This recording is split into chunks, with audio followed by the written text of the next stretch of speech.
Hello, in this video we are going to learn how to create seam wells in SimSolid. For the purpose of the demonstration, we're going to use this subframe model. To create seam wells, pick connections in the project tree and then use Create Seam Wells dialog box.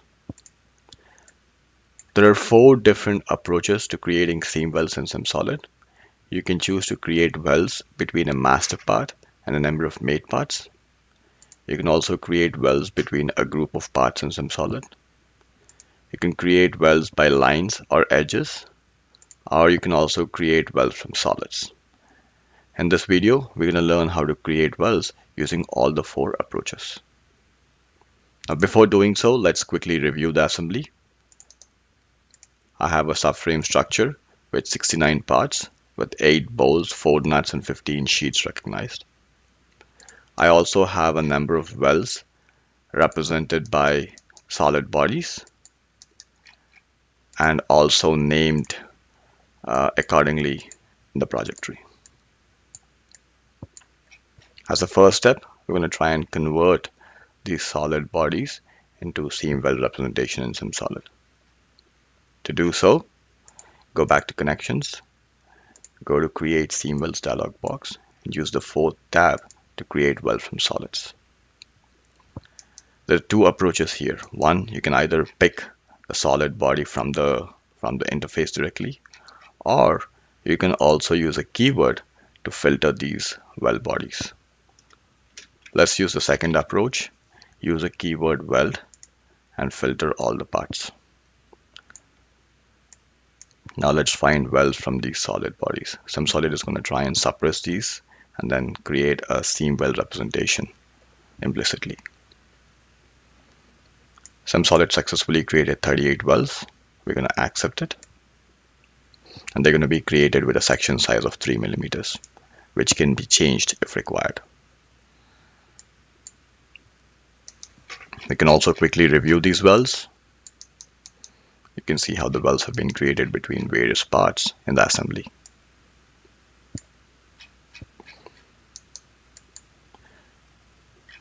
But if you zoom into some of these brackets, you will notice that there are a few missing wells. So we're going to try and create these wells manually.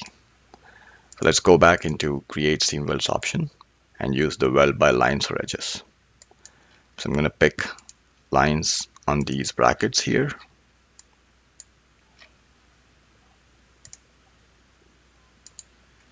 And then create wells in those regions as well.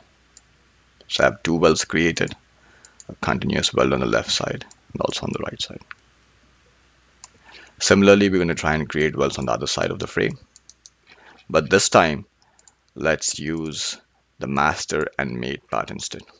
So I'm going to pick this as my master part, pick this particular bracket as my made part, and then find wells. Now you will see that SimSolid's created additional wells. We can choose to delete any wells if required. So SimSolid managed to create wells on the other side of the bracket and also the bottom side. So I'm going to go ahead and pick these 2 wells and delete them. Then we can go ahead and accept the other wells. So again, we have used a different approach, which is a master and made part approach, and created wells between these 2 brackets with a section size of 3 millimeters. The last method that we're going to see here is using the group weld option. In cases where you don't have wells represented as solids, you can also use the group weld option to create wells between a group of parts. Before that, let's go ahead and delete these seam wells. I'm going to delete all the parts associated with them as well. I will go back to the Create Seam Weld dialog box and pick the group weld option. The group weld option, you can pick the entire assembly or only a part of assembly.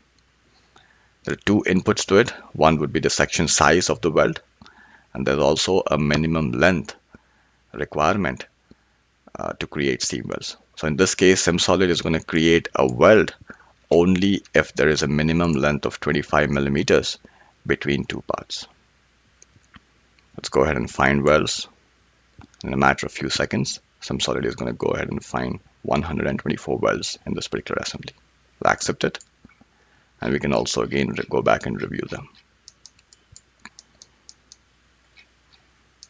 SimSolid did not create a weld in this region because the length of the feature line between these two parts is less than 25 millimeters.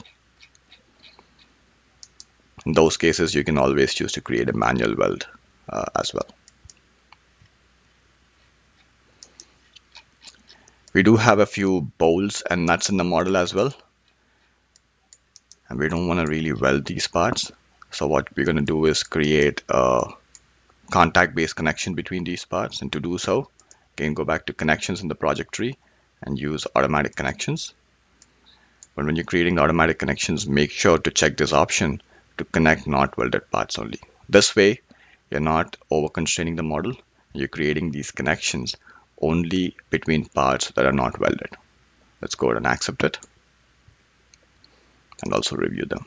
And you will notice that the contact-based connections have only been created between the bolts and nuts and the parts around them. So this way, you can very easily create welds in SimSolid and also use automatic connections to create contact-based connections between other parts. Thank you.